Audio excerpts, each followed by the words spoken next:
New Friday afternoon here at Gulfstream Park. Ron Nicoletti, Jason Blewett with you from our third floor clubhouse studios. If we're joining you at about 1:15 for this edition of Gulfstream today, that can only mean one thing. It's a Twilight Friday. That's right. A late start to the day, Ronnie. Just a 9-race card. 9-race card, but incredible carryover in the Rainbow Six, which starts in race number 4 with a 9-race card. Fun day of racing today, and of course, warm, fast, and firm. We had a little bit of rain this morning at the tighten up the track. Tighten up the track and maybe even increase the humidity here in South Florida. Just a little more there. It's a toasty one. Wherever you're watching, we hope you are cool. We hope you're comfortable. And again, we appreciate you coming along for the ride early. All things considered for this Friday program. We'll be out of here running the nightcap a little before 7 p.m., give or take. So there is a lot of racing to go around and a lot of coverage to be had over the next 6 hours or so. Why don't we're just 8 days out, of course, from next Saturday's blockbuster Summit of Speed program. We thought it'd be fun to take a look at the jocks and trainer standings because we keep talking about how hotly contested all of these races have seemingly been from the start of this meet up through yesterday's nightcap. And you really get a sense at A, how deep this colony is, and B, just how hard among the top 5 or 6 guys, how hard it's been to win. Even though you see a lot of wins there, they're pretty even. They're pretty even, and that's not usually what you see. Usually you see one jockey that just, is ahead of everybody else, right, and second or third. This has been a battle since that we started the spring meet, and it's been a lot of fun. Tyler Guffione with 58, Edgard with 55. So they were all right around each other. And, of course, Miguel Maciel, Nick Juarez joining us for the first time this summer, and he's doing a fantastic job. Yeah, right on that 50, the half-century mark for Nick Juarez. All of those guys, with the exception of Edgar Zayas,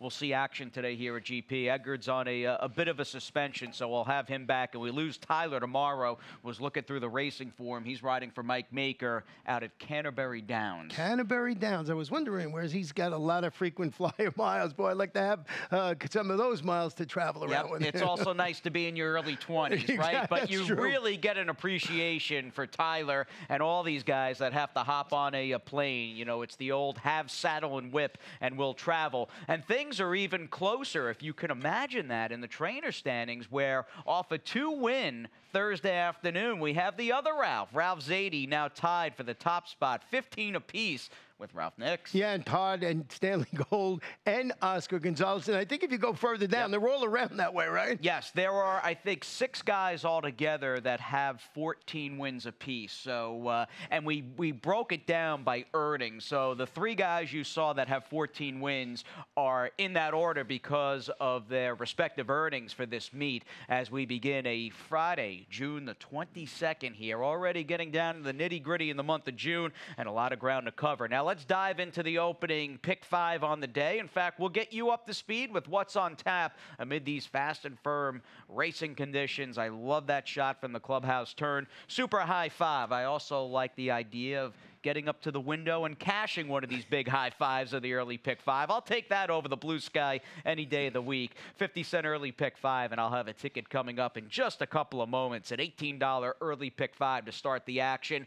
We thought, because, Ronnie, we saw a bunch of prices win here yesterday in the Rainbow Six, thought we might have in a big field to boot, maybe a single or 2 in the jackpot, but wasn't the case. Yeah, when we get up near these numbers, there's a lot of astute players, and they've got this thing dialed in, $676,000 plus, and if it's not hit, I'm hearing it's going to be given away on some of the speed days. Which is great, and that's the way it's supposed to be. If this thing does not get hit between today, and we're talking about a single jackpot taking down the whole pool winner, if it doesn't get hit today through next Saturday, June 30th, Summit of Speed Day. Little late pick 5 action would not be a Twilight Friday here at GP without a late pick 5. We'll get that underway in race number 5. Again, just a 9-race card as we set sail at around 2:20 p.m. I think they'll spring the latch, give or take. 2:20 p.m. seems to be a popular time here for these Fridays to get underway. And in fact, as far as that early pick 5 goes, I'm going to blow up $18, a little less than a 20 spot here in the opening sequence. Down the line, and I'm happy to see, I was worried, I thought maybe you might take a shot against My Single Secret Pleasure on top. She's got, believe me, she's got some negatives, and they're obvious, and there are a few of them. However, I just think it's now or never today. Yeah, I think this is the spot. You know, she was the odds-on choice last time out. Looks like it might be a little easier for her this afternoon, so we'll see how that plays out.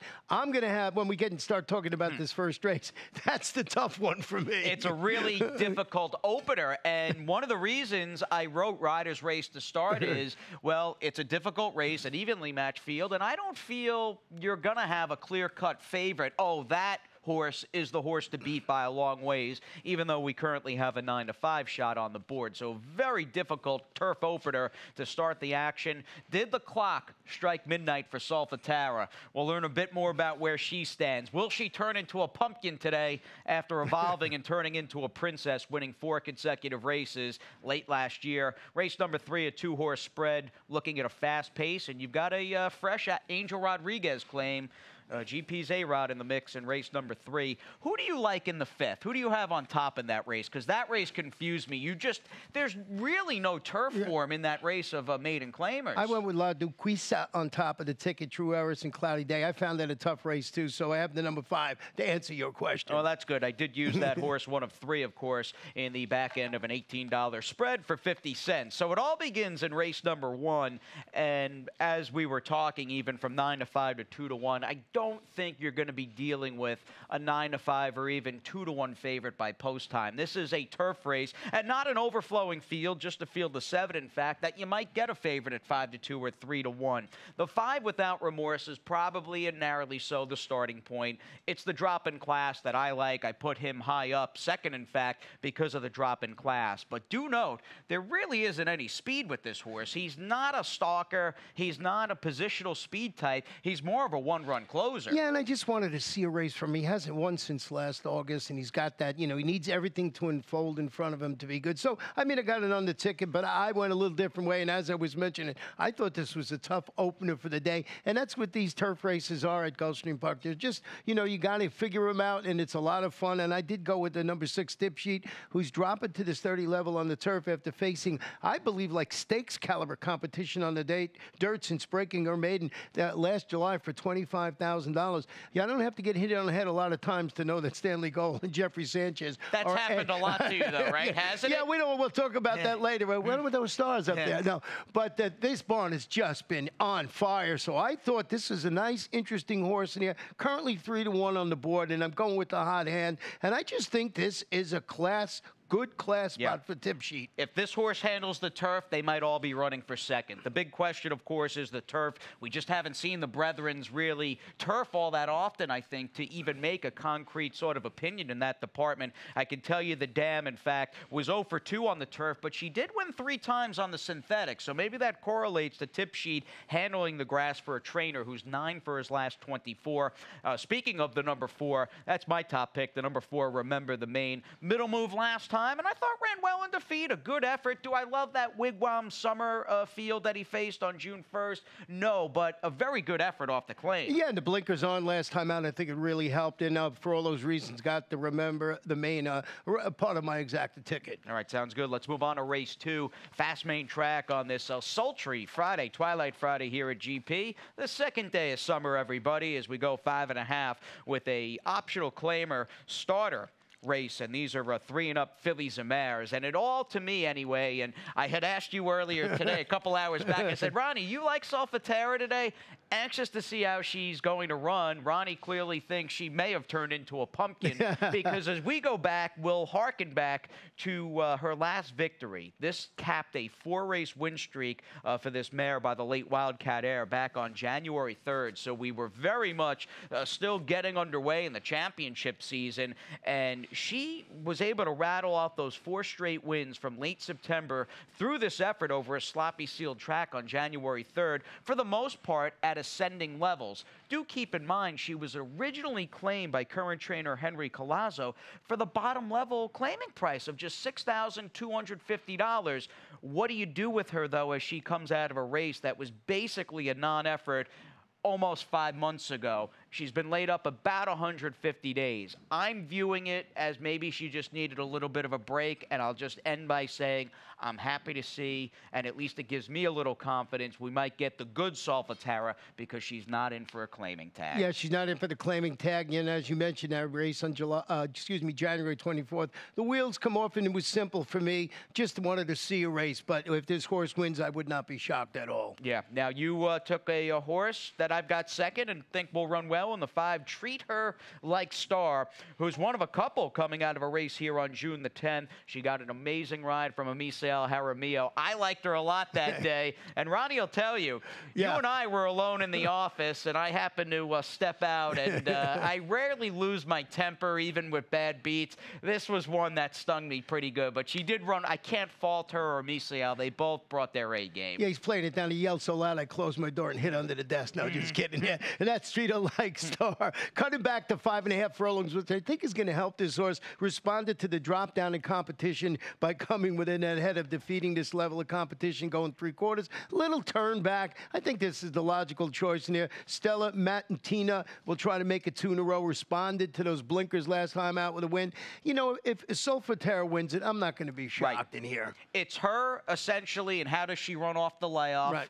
And do we get the quote-unquote good Solfatara? If she's not up to the task and for whatever reason got good and is kind of harkened back to where she once was, which was okay, the race most likely will go through Gustavo and Antonio Sano on the outside with Stella Matutina and Treat Her Like Star. Race number 3 today, as we continue on, it's back on the turf, and our opening turf sprint today, a 5 furlong, $10,000 3-and-up claimer. I do see quite a bit of speed in this race, and that is a trait and a factor in which may ultimately help the number 2 More Mia, who is that fresh dropping A-Rod claim here for Calabrese. Yeah, and I really like the horse that was scratched out of this race, Majestic Tom, but they'll have to wait for another day. So I bumped up More Mia, a move to the Angel Rodriguez bond after the claim. Tries 10 open claimers today. Returned from that 5-month layoff. Finished 5th against those state-bred optional claimers. This is a 5-time turf winner. This is the spot for this horse. And especially with no Majestic Tom in the mix. That horse looked really interesting and very dangerous getting back on the turf.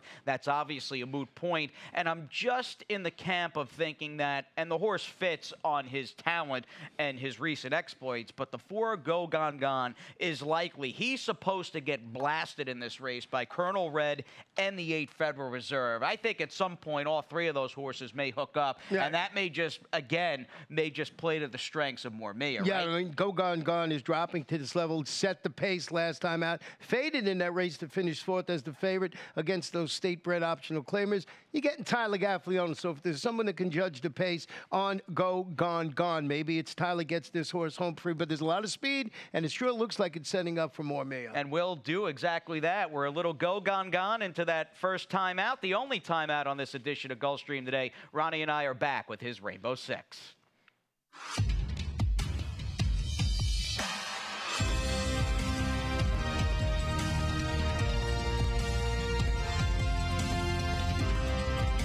Whether you're at home or at the track, have a stake in the race when you bet with ExpressBet. Sign up for an ExpressBet online betting account and receive up to a $500 sign-up bonus. As an owner, I love the Breeders' Cup Win in Your In series. To win one of these challenge series is a way that we kind of map out our schedule throughout the year with our horses. If you win one of the challenge races, you have a very good horse. The King George, which is our Win in Your In race, provides the top middle distance horsing in Europe. We saw Highland Reel run in both races. We know when we show up at the Breeders' Cup, we've got the world to beat, not just everybody in the United States. Breeders' Cup Challenge, win, and you're in. Hardy, welcome back. The boys back, in fact, from our 3rd floor clubhouse studios on a sunny and warm Friday afternoon, June 22nd, here at GP. Any sort of anticipation, though, of yesterday and this week as we head into some of the speed day chalking out? I think you'd be solely wrong looking. I mean, how about the prices that won here yesterday? The prices that won here yesterday, and we were all waiting. We have to wait till the last race, before the last race to see how many tickets are live or if there's going to be any singles in the Rainbow Six. And everyone was guessing, well, there's got to be a couple of singles with all these prices. But those two favorites that won at the end, I think, saved this jackpot carryover for today, which is, as we mentioned, approaching $700,000. So I got a $43.20 ticket I want to show you here. And I couldn't find that one single today. I got my long shot. Comes in race number 7. It's a horse called Reagan's Odyssey. This one really likes this turf course inside speed this afternoon for Mr. Vitale. Nick Juarez will be in the saddle. And my best bet is in the last race, Bogulator. I thought that was the logical horse, but I had to put the 9 in there. It's the horse that stumbled at the start. So my ticket, $43.20. I'm hoping I get out of this first leg, the 4th race. I think it's a wide open affair. We use single Secret Pleasure. I sort of had to put Light Show on the ticket with that. I understand. I mean, it really comes down to in the opening leg of this Rainbow, and what's that pool over? Easily 800 large today. We might even on a Friday with the weekend starting, might get up into the 900 or close to 900K territory. Inching ever so close to 7 figures is the point. But it really is in this opening leg, Ronnie, for these 16K maiden claimers on the dirt, and these are fillies and mares. It's Secret Pleasure, despite the negatives of losing 2 back at 8-5, and most recently at 4-5, but running second in both races. It's her against the 2 firsters. You got one for Zadie and the 6 Our Lucky Dice, and then Armando's horse, Light Show, on the outside. Yeah, and Secret Pleasure's got to make amends this afternoon. Return from their refreshing finish second, as Jason just mentioned, as the odds-on choice. It's Marcus, it's Nick Juarez, but Light Show is a daughter of Tail of the Cat, debuting for, as you mentioned, Armando de la Cerda.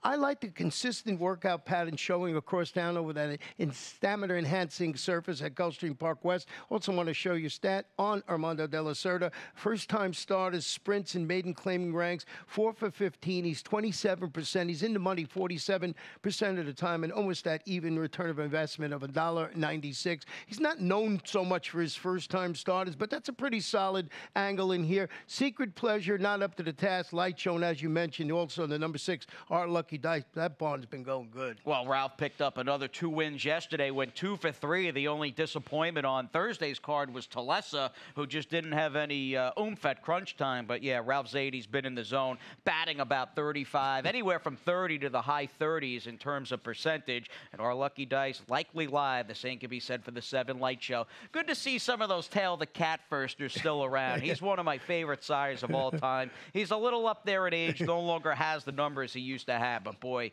terrific stallion and a really good racehorse. Race number 5 kicks off. Well, it's kind of like an early bird, late pick 5, right? Because it's just a 9-race card. Very fitting for Hallandale Beach here in South Florida. The opening leg of the late pick 5 sees me using a couple, and you've got some guessing in this race. As we had talked about, all right, the 6 Cloudy Day probably has the best turf form, but I have a feeling that the number 2, the Deuce in race number 5, Nano Link, may really like the turf today, being by Data Link and having a sneaky good barn in her corner and trainer Yvonne Belsour. 2 deep for me in race number 6.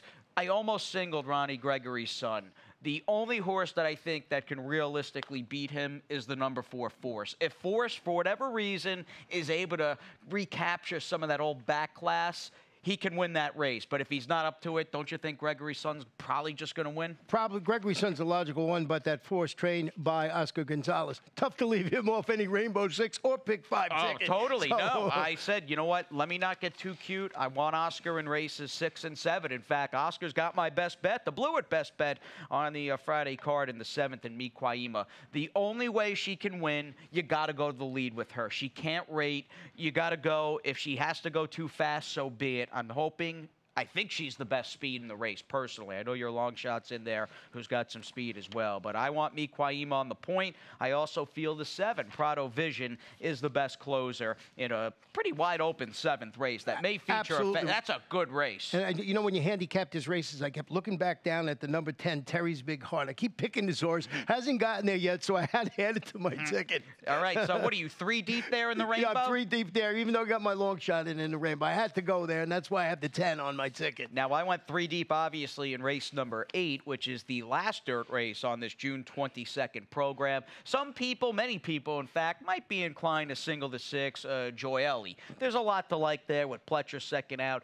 don't discount the 5 Country Queen, who really finished up with some good interest, I thought, and got bet in that race for Roger Lauren. Got bet in that race for Roger Lauren and finished right behind that 6 horse. And I also used the number 3 High Candy like you did on my ticket in there. And I didn't go. I went too deep in there, and I think I might have left Country Queen off. I get it. She's going to be probably a distant 3rd choice in the 8th race, and she's got to improve, no doubt about it. And wrapping up and going full circle, your best bet, Bogulator in the nightcap. She's a turf horse. She's dropping. It's Gargan. It's Gaffleon.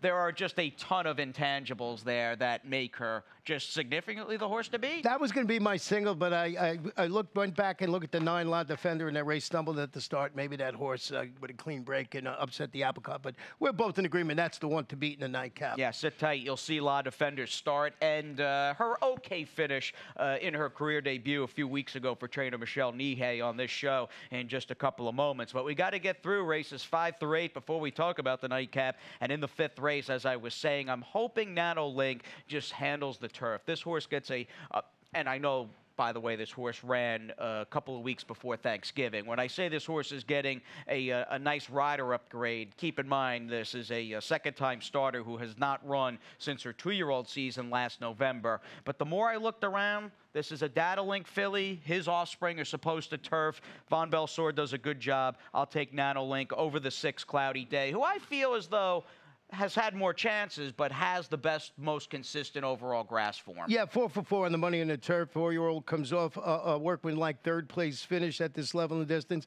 Certainly merits a spot on the ticket. There's nothing that jumps off the page, but 4 for 4 on the money in the turf is certainly concerned. Why I went with the number 5 in here, dropping to this 12-5 level after dueling for the lead and weakening to finish 5th. That was her 5-furlong turf debut. At the 20 level, it's Armando de la Cerda, apprentice Romero Mirage in the saddle, and I just thought maybe this horse takes that next step forward, really respect the connections, and like you said, a wide open affair. The number 2, as you see, is my 4th pick in that race for all the reasons you mentioned. All right, you may be getting some big speed with La Duquesa on the front end. If you want the speed, it might just be that filly for Armando de la Cerda, who, as we work our way through the card, he's pretty stacked and loaded. He could have a good day here. You can have a very good day here if my selections come in. I hope they do, Ronnie, for your sake and his. Armando, a good guy who does a good job. 6th on the afternoon. Let's flip the page. We're up to this 6250 lower level claimer on the main track going that 1-turn mile. And looking around, you are dealing with a legit favorite in the 5 Gregory Sun, who I think they're just saying, look, Bob the Bone of the connection saying,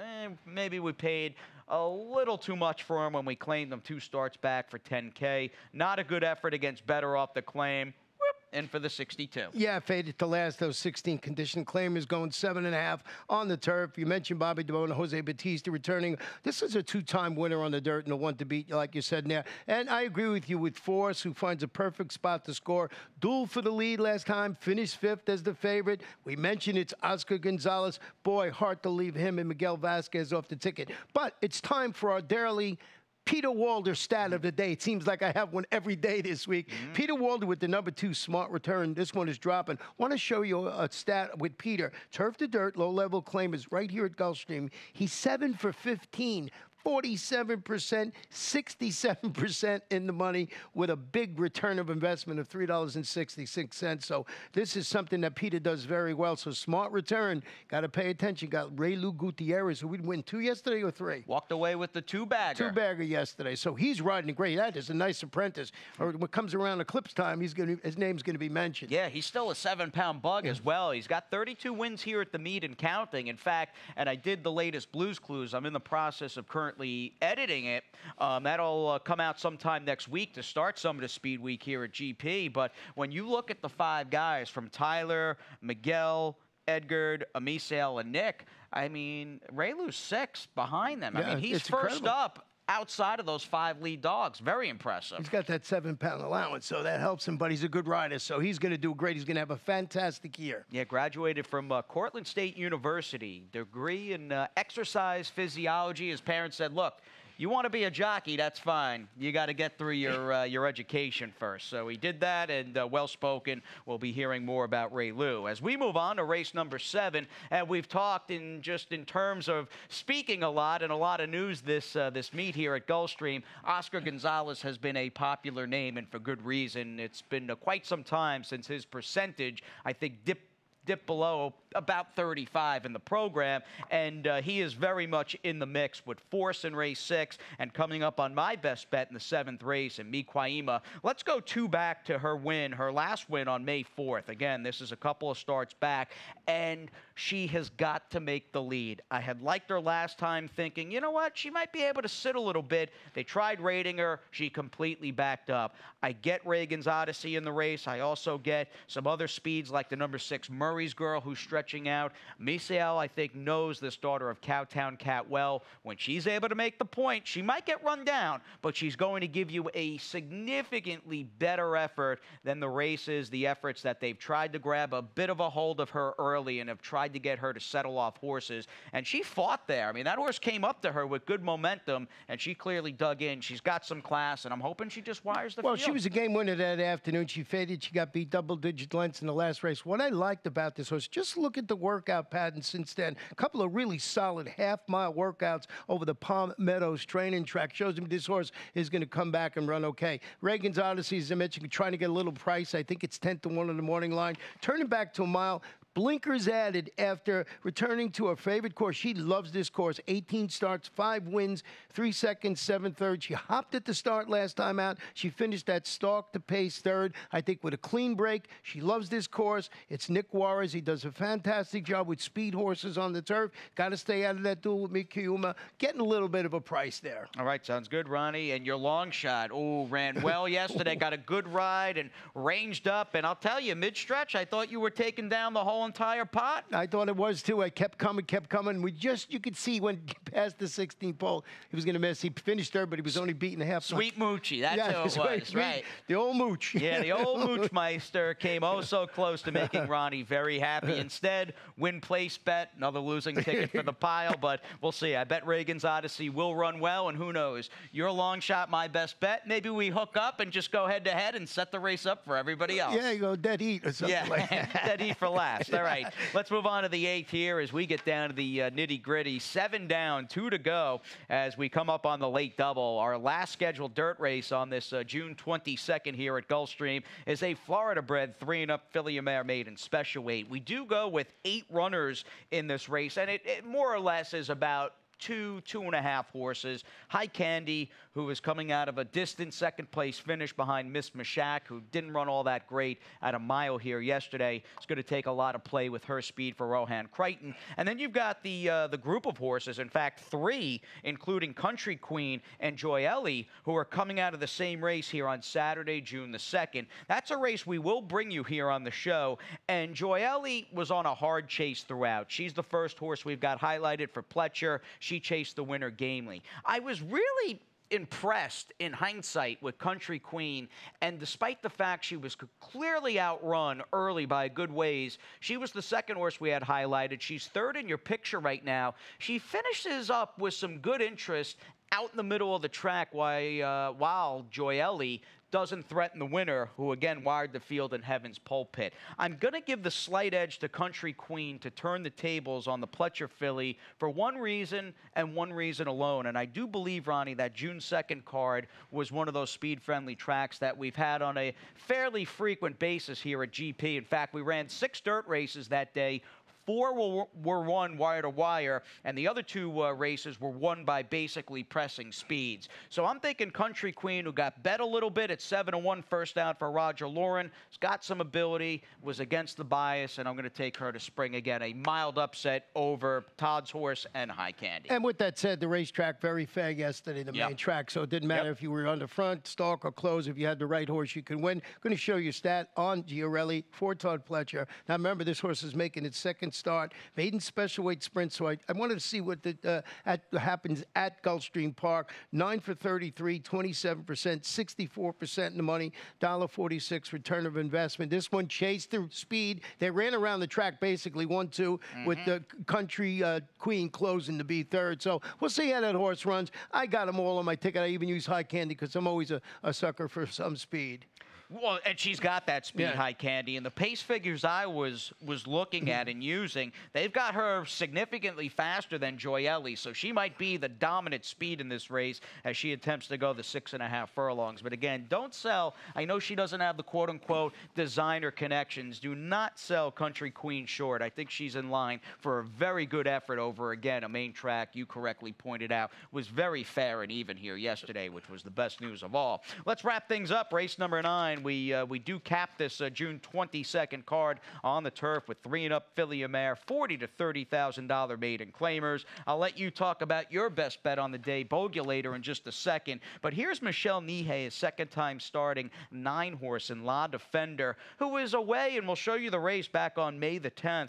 This horse got bet a little. Just a 6-horse field, mind you. But this horse took some nibbles at 6-1 and is off pretty awkwardly with a stumble from the rail. Any position that this horse may have had up with the entire field, as it turned out, completely evaporated. And you see a horse who, yeah, maybe she lacked a little serious punch there at crunch time, but I can't deny she finished up with a mild rally. I'd say all in all, Ronnie, would you say this was just a good educational race for her? Yeah, I mean, she lost it basically right there at the start. But as you say, she comes up, they close down the center of the track. She showed some ability. I would not be surprised. And that's why I kept her on the ticket along with the #1 Bogulator, who was really a well-meant second at this level. That was up at Aqueduct on their turf course. She was claimed by Danny Gargan that afternoon, goes back to the grass. She finished third. Again, special weight competition. Her local return on the main track looks like the logical spot for this horse. Put her back on the turf, put her in for the 40 tag, and see how she runs. Oh, she's favored, and I think even though La Defender and maybe the #6, Louis' chosen one for an old-school New England horseman and John Vincent,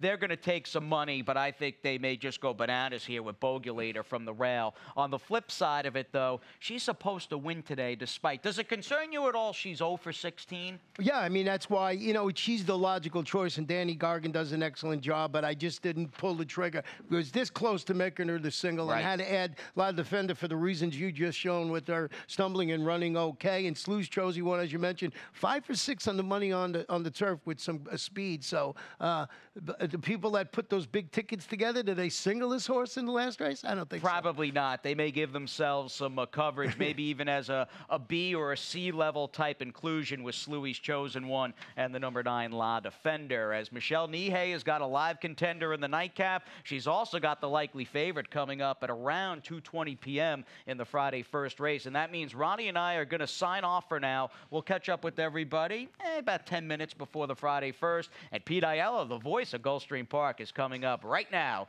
with those scratches and changes. A passion for horses and a commitment to breed champions is the foundation of Hardacre Farm. Founded by Amy Tarrant, owner, breeder, and trainer, Hardacre Farm, based in Ocala, continues its tradition of success from the Breeders' Cup to Gulfstream Park. Hardacre Farm, from the breeding shed to the racetrack, in pursuit of producing the best.